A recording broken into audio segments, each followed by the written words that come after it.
Et on commence à l'utiliser de plus en plus, cette méthode-là d'intervention pour les entendeurs de voix. Bon, les voix intérieures, je n'ai pas vraiment de recherche là-dessus pour vous répondre, sauf qu'à un moment donné, j'ai animé un débat écrit là, dans la revue Santé mentale au Québec en 2006.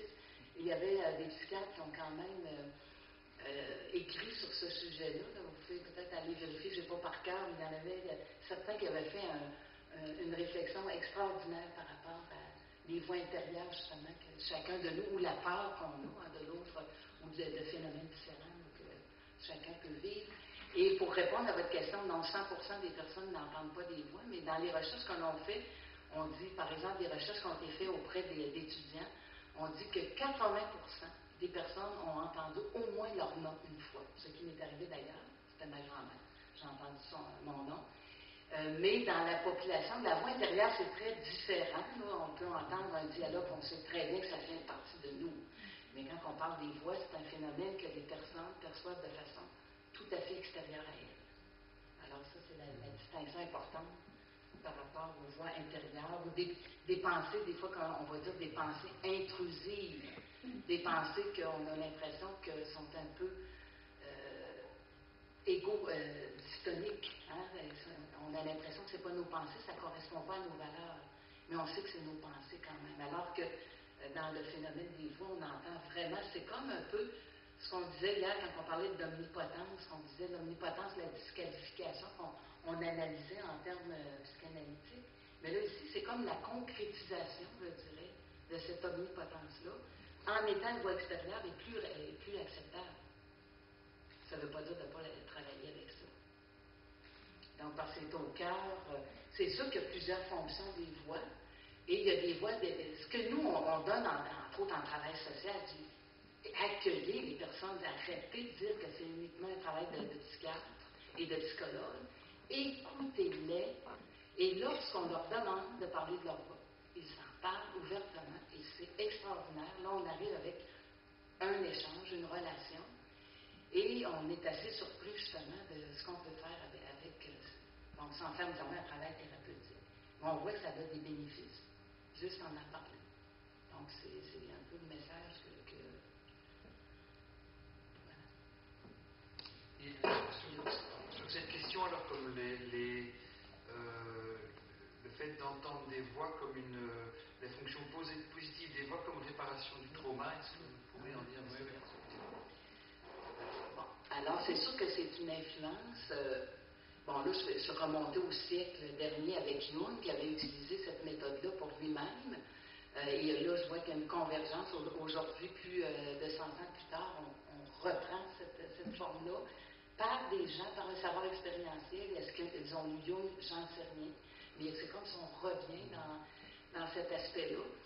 Et c'est autant, comme je vous disais, deux influences séparées, l'influence de scientifiques ou de praticiens comme John Allen aux États-Unis, Boris Cyrulnik en France, et Ron Coleman, qui est un Écossais, un entendeur de voix, qui utilise cette méthode-là pour, quand on dit narrer l'expérience, c'est de l'intégrer dans son expérience de vie.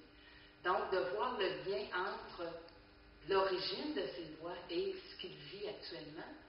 Et comme on dit dans les approches thérapeutiques reliées là-dessus, bien, il ne s'agit pas uniquement de l'écrire, mais il faut transformer son expérience. Alors, transformer, même si ça peut paraître complètement faux, c'est la chose importante pour devenir, je reprends les termes de Ron Coleman, de victime à vainqueur. D'arrêter d'être victime de ses voix, mais d'utiliser ces voix-là comme une force, comme une façon de vivre, parce qu'il y a un consensus, là, je l'ai entendu partout, chez les chercheurs, chez les praticiens, on va modifier le contenu des voix. D'ailleurs, dans les fonctions, on va diminuer la malveillance des voix, augmenter la bienveillance, c'est ce que nos groupes ont démontré, et des interventions. Donc, en faisant cela, ben, c'est certain que les personnes, même si les voix continuent, le consensus que je voulais dire, c'est ça, c'est malheureusement les voix continuent, mais ce qu'on doit dire, c'est heureusement, comme avec Ron Coleman, et des choses que je ne vous ai pas dites, il y a toutes sortes de stratégies, Une, entre autres, c'est de dire « je vous donne rendez-vous ». Alors lui, sa voix, en fait, lui, il se destinait à la prêtrise et s'est fait abuser sexuellement par un prêtre lorsqu'il était enfant de cœur. Et à un moment donné, ses voix ont commencé un peu plus tard dans sa vie. Entre autres, la conjointe qu'il avait s'est suicidée, s'est mis à entendre la voix de sa conjointe de dire d'aller le rejoindre. Donc, lui, aujourd'hui, c'est quelqu'un complètement rétabli avec sa conjointe. Ils ont 7 enfants en passant. Ils font des ateliers sur le rétablissement partout dans le monde. Et si vous avez l'occasion de l'écouter, je vous invite. Il est extraordinairement intéressant. Et lui, maintenant, il donne rendez-vous à son ex-conjointe une fois par année à leur anniversaire de mariage. Et je ne veux pas t'en parler à d'autres moments. Et je vous parlais de la jeune fille tout à l'heure qui est partie de voir un homme de 7 pieds, de le sentir et partout. Et elle aussi, tu vas venir entre 7h et 8h le soir, pas à d'autres moments, et ça fonctionne. Et évidemment, le but de ça, c'est après ça d'avoir des stratégies où on a le contrôle. Et je crois qu'actuellement, on n'entend plus aucune voix, il ne voit plus rien, donc c'est assez extraordinaire de voir ça, mais à travers des expériences de projet de vie très significatifs et symboliques. Donc, entre autres, elle rêvait depuis longtemps de conduire un avion. Puis quelqu'un au groupe de Pavois l'a amené à son insu. Aujourd'hui, tu pilotes un avion. Donc, l'image est extraordinaire. L'envol. Elle a pris un envol. Et aussi de faire un pas de plus. Faire un pas de plus parce qu'on a par exemple, des bénéfices du gouvernement, un chèque de pension qu'on ne veut pas abandonner, etc. Et lorsqu'elle a eu l'occasion, parce qu'elle a fait la formation de père aidant, lorsqu'elle a eu l'occasion d'avoir son emploi, youp, elle l'a senti comme une espèce de rechute. Et il est arrivé un autre rêve qu'elle a réalisé depuis qu'elle souhaitait faire depuis des années, que son psychiatre disait non, je veux sauter en parachute. Alors, une autre image extraordinaire. Je fais le saut. Après son saut en parachute, je prends l'emploi. Là, ça fait 2 ans qu'elle est là. C'est vraiment une belle histoire. Puis c'était la personne qui avait la condition la pire. Donc, c'est là qu'on voit qu'on ne sait pas comment on explique les choses. C'est assez intéressant. Je crois que vous souhaitiez intervenir. C'est-à-dire que j'avais encore une petite question, savoir quels sont les critères. Tout le monde ne peut pas, apparemment, c'est des programmes assez exigeants. Donc, vous disiez qu'il y avait seulement un certain nombre de patients sur les 292 qui comptent l'hôpital Pinel. Quels sont les critères pour inclure dans ce processus-là? Qu'est-ce que vous privilégiez? Il fallait d'abord que l'individu soit relativement stabilisé, parce que nous, sur nos unités de réadaptation, comme j'ai dit tout à l'heure, ce n'est pas quelqu'un qui arrive à l'hôpital. Il a déjà peut-être 2 ans, 3 ans ou 4 ans. Donc, ça s'est calmé.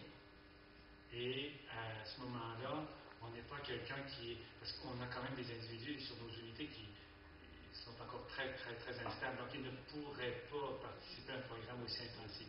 Donc, il faut une certaine stabilisation de l'état mental. Même s'il y a des rechutes en cours de route, on en a eu, mais c'est pas grave. Et après ça, il faut que la personne soit au moins capable de reconnaître minimalement qu'il y a quand même des difficultés associées avec son état. Peu importe le nom qu'on donnera à ça, parce qu'on n'insiste pas, nous, là-dessus. On ne donne pas une étiquette, on lui dit vous souffrez, monsieur X, vous souffrez de schizophrénie, et voilà les symptômes. On ne fait pas de psychoéducation avec eux là, pour ça. Ça aurait dû être fait à un autre moment donné ailleurs.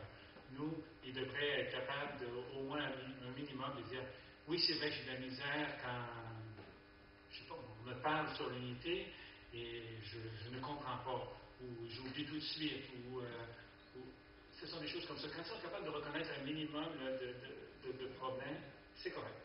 On les prend et puis on débute le groupe et on va très, très lentement. Vous insistez beaucoup sur le côté très très lent. Oui, parce que je ne sais pas, ici, c'est vrai que c'est peut-être pas ressorti, mais nous, on s'est aperçu que quand on s'adresse à cette clientèle-là, à défaut de vouloir peut-être passer pour infantilisant, certains nous ont dit ça, c'est que, enfin, les participants nous disaient, enfin, je comprends quand quelqu'un me parle. Parce qu'on a un débit verbal qui n'est pas beaucoup plus vite que ce que je fais là. Et on prend un ton neutre. Hier, on parlait des émotions exprimées et tout ça. Donc, on a un ton neutre. Reparler aussi vite que je fais là, on fait ça au module 5, au module 6. Mais dans le premier module, on parle vraiment lentement avec eux. Et ça fonctionne. Il n'y en a jamais un qui nous a dit, vous pouvez aller plus vite. Je ne sais pas s'il y a encore des questions dans la salle.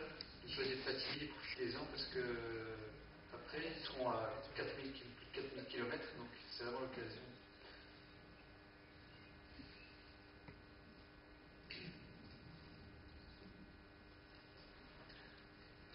Voilà, mais on va devoir, sinon, s'il n'y a pas de questions, clôturer, parce que l'heure est là.